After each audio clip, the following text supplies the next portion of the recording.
Hey there, Dwayne Huff, sales trainer, performance coach. I'm so glad you decided to join me for this training because if you've been doing sales training with your team, and if you've been doing product knowledge training with your team, and their sales results are inconsistent, they're up, they're down, and you just can't seem to get them to do the things they need to do to be successful so you guys can meet and exceed your metrics, then there's three things that if they're not in place and you put them in place could potentially change the game for you. As I mentioned in the intro video to this, many times I find that people don't, or sales teams don't, or sales leaders or business owners don't have a sales training problem or a training problem. They have a management problem. And I don't mean that they should kick out all their managers and start over because their managers aren't ineffective. But what I mean is a management problem from a perspective of getting people to do what they need to do in order to be successful consistently. It's not just about telling them or expecting them to do what's necessary because you're paying them. Now, Homer Rice said at one point, he said, you can motivate by fear and you can motivate by reward, but both of those are only temporary. The only lasting thing is self-motivation. And that brings me to one of the things that have to be in play in order for you to be able to motivate, encourage, and get your sales professionals to do what they need to do to succeed so you guys can blow out your metrics consistently. And that thing is this: it's rewards. And I see so many companies or so many sales organizations saying, thinking, believing, or approaching this way. Well, listen, if they're salespeople, there's commission, and the more they sell, the more money they make, and that's all fine and good. But you have to understand that not everybody's driven strictly by the money. There's things like rewards, like recognition, like competition, and things that need to be in place to help them fulfill and get that dopamine rush and that fulfillment that they need to continue to strive and aim for that mark, right? Just the commission in and of itself isn't going to be enough. Just because I said so isn't going to be enough. Just because I'm paying you isn't going to be enough. Because let's be honest, sales opportunities and sales jobs are a dime a dozen. They don't have to stay with your organization. They can go find another organization. It might not be a better organization, but they can find another organization tomorrow if they're good at what they do. So we have to, as sales trainers, as sales leaders, as business owners, as entrepreneurs, whoever if we're working with a sales team or sales people, we have to realize that the rewards, the incentives, the recognition, the thing that is driving them specifically is in place. And here's the thing: if you will sit down with all of your salespeople as individuals and ask them, what do you want? What do you need? What do you expect? Even if it has nothing to do with this job here, what are you trying to accomplish in life? And you understand that, and you help them get it or offer to get them more of it, they will go to the mat. They will go through a wall to get you the results you want. I know this because one of my managers did it to me. She couldn't get me to perform at the higher level that she needed, and she just put her laptop aside and she said, Dwayne, what are you trying to accomplish in life? What do you want? What's important to you? What are you striving for? I told her. She started opening doors, helping me to get it. I blew my results out of the water because I was so motivated. So the first thing we have to have in place is rewards. And here's one we don't like to talk about a lot, but is so vital and so important to being able to let people know, hey, there's a result here that we're looking for. And in sales, if we don't get this result over X amount of time, it's not that we don't like you, it's not that you're not important, it's not that you're not a good person, it's just we can't afford to keep you. Right?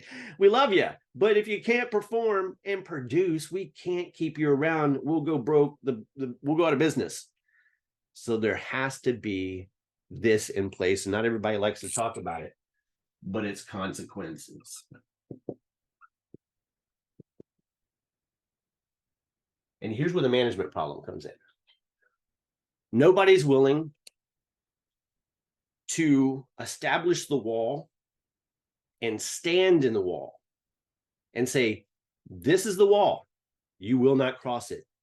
This is the consequence. And if you don't perform for this amount of time, the consequence is you're gone. Now, we're not trying to be mean. We're not trying to be ugly. We're not trying to micromanage you, but you're not going to be here if you do not perform. We'll reward you.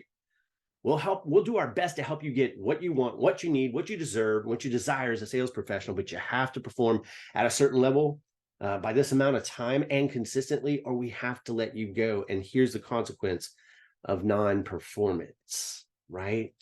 But it's easier to have both of those conversations if this third component is the foundation of the rewards and the consequences.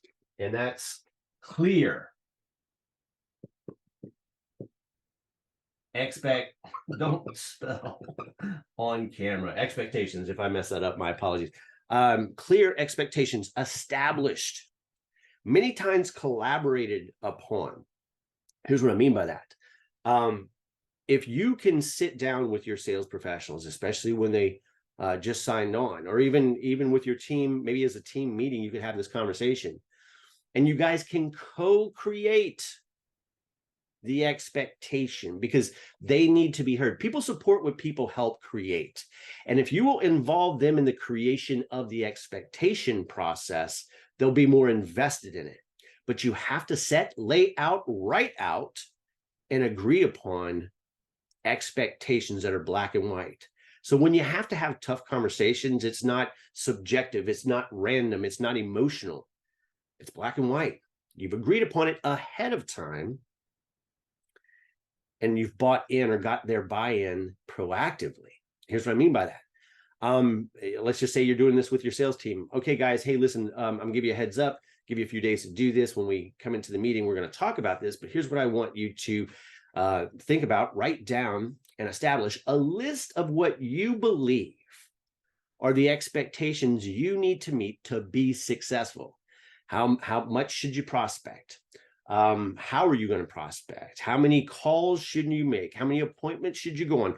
How many presentations do you have to deliver in order to meet the number that we're expecting you to meet? And what do you have to do in between that, the activities, the actions, the behaviors, to be successful?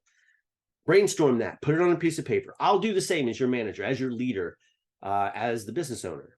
And we'll come together and we'll have this conversation, and we'll talk about what we need to establish as expectations.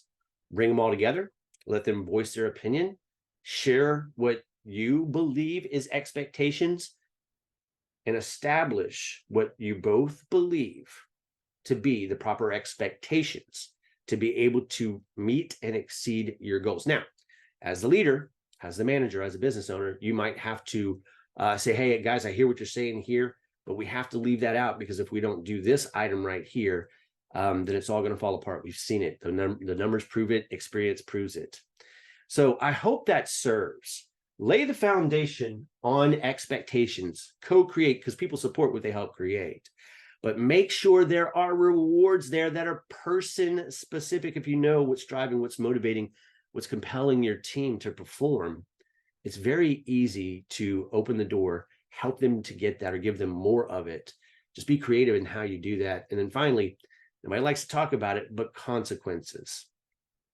Let them know clearly what's expected and how long they have, and what expectations or numbers or metrics that they have to meet to avoid those consequences, and be consistent with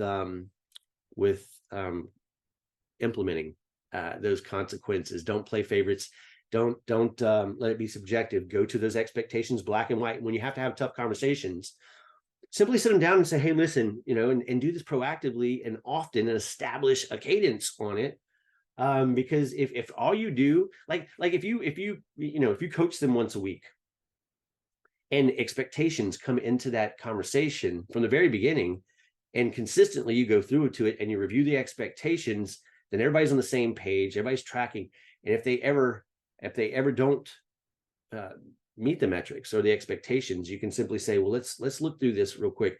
What's working well for us? What are we doing the right way? And they can say it and say, well, what are some of the things that are falling apart and being missed or not happening at all? And they can self-identify. And if you do that consistently, it won't go off the rails. But when it does, you don't have to have a tough conversation.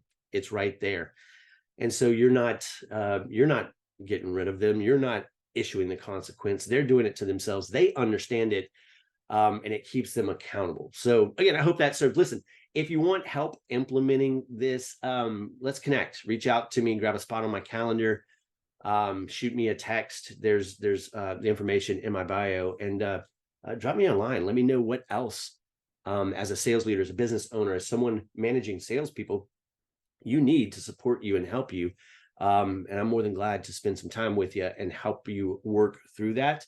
And let's talk soon. Have a great day. Bye-bye.